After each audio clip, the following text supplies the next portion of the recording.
यांनी केली होती। ठाण्यातील घोडबंदरमधील वाघबीळ आणि गायमुख परिसरात सध्या होणारी वाहतूक कोंडी आता दूर होण्याची चिन्ह आहेत। कासारवडवली परिसरात आज 700 मीटर लांबीच्या दुसऱ्या उड्डाणपुलाचं लोकार्पण करण्यात आलं। मंत्री प्रताप सरनाईक यांच्या हस्ते हा लोकार्पण सोहळा पार पडला। त्यामुळे ठाण्याकडून बोरिवली, मीरा भाईंदर आणि गुजरातच्या दिशेने जाणाऱ्या वाहनधारकांना या उड्डाणपुलाचा वापर करता येईल। या उड्डाणपुलामुळे वाहन चालकांची वाहतूक कोंडीतून अंशतः सुटका होणार आहे।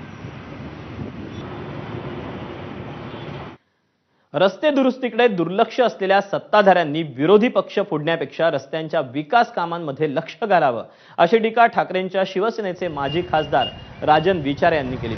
मीरा भाईंदरून ठाण्याच्या दिशेने जाताना वाहन चालकांना गचके खात प्रवास करावा लागतो। या महामार्गावर गायमुख घाट, कासारवडवली या रस्त्यांवर खड्डे पडलेत, त्यामुळे वाहतूक कोंडीसह अपघातही होऊ लागलेत। पण प्राधिकरणाची टोलवाटोलवी कायम असल्यानं रस्त्यांची वाताहत झाली आहे। 8 दिवसांपूर्वी तयार करण्यात आलेल्या रस्त्यावरील माती आणि खडी जैसे ते असल्यानं नागरिकांचा संताप अनावर होऊ लागलाय।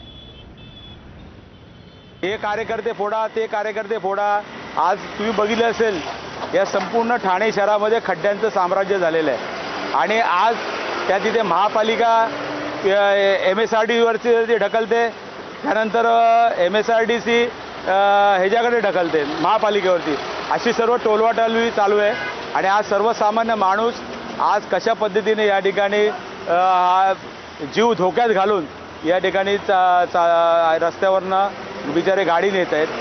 मला वाटतं या गोष्टीचा सर्व नागरिकांनी याची दखल घेतली पाहिजे आणि यांना घरी बसवलं पाहिजे।